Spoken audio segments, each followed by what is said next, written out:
she took her daughter in her arms, onto her lap.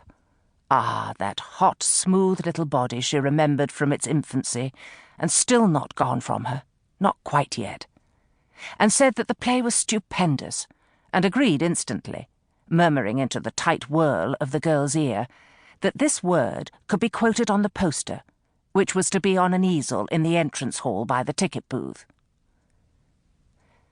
Briony was hardly to know it then, but this was the project's highest point of fulfilment.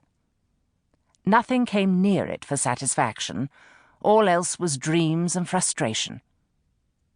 There were moments in the summer dusk, after her light was out, when she burrowed in the delicious gloom of her canopy bed and made her heart thud with luminous, yearning fantasies, little playlets in themselves, every one of which featured Leon.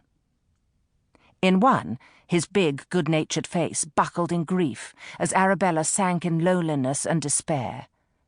In another, there he was, cocktail in hand, at some fashionable city watering-hole, overheard boasting to a group of friends, "Yes, my younger sister, Cecilia Tallis, the writer. You must surely have heard of her." In a third, he punched the air in exultation as the final curtain fell. Although there was no curtain, there was no possibility of a curtain. Her play was not for her cousins, it was for her brother, to celebrate his return, provoke his admiration, and guide him away from his careless succession of girlfriends toward the right form of wife, the one who would persuade him to return to the countryside, the one who would sweetly request Briony's services as a bridesmaid. She was one of those children possessed by a desire to have the world just so. Whereas her big sister's room was a stew of unclosed books, unfolded clothes, unmade bed, unemptied ashtrays, Briony's was a shrine to her controlling demon. The model farm, spread across a deep window ledge, consisted of the usual animals, but all facing one way, toward their owner, as if about to break into song, and even the farmyard hens were neatly corralled. In fact, Briony's was the only tidy upstairs room in the house. Her straight-backed dolls in their many-roomed mansion appeared to be under strict instructions not to touch the walls. The various thumb-sized figures to be found standing about her dressing table, cowboys, deep-sea divers, humanoid mice, suggested by their even ranks and spacing a citizen's army awaiting orders. A taste for the miniature was one aspect of an orderly spirit.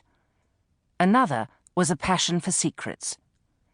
In a prized varnished cabinet, a secret drawer was opened by pushing against the grain of a cleverly turned dovetail joint, and here she kept a diary locked by a clasp and a notebook written in a code of her own invention. In a toy safe opened by 6 secret numbers, she stored letters and postcards. An old tin petty cash box was hidden under a removable floorboard beneath her bed. In the box were treasures that dated back 4 years, to her 9th birthday, when she began collecting: a mutant double acorn, fool's gold, a rain-making spell, bought at a fun fair, a squirrel's skull as light as a leaf. But hidden drawers, lockable diaries, and cryptographic systems could not conceal from Briony the simple truth. She had no secrets. Her wish for a harmonious, organized world denied her the reckless possibilities of wrongdoing. Mayhem and destruction were too chaotic for her tastes, and she did not have it in her to be cruel. Her effective status as an only child, as well as the relative isolation of the Tallis house, kept her, at least during the long summer holidays, from girlish intrigues with friends. Nothing in her life was sufficiently interesting or shameful to merit hiding. No one knew about the squirrel's skull beneath her bed, but no one wanted to know.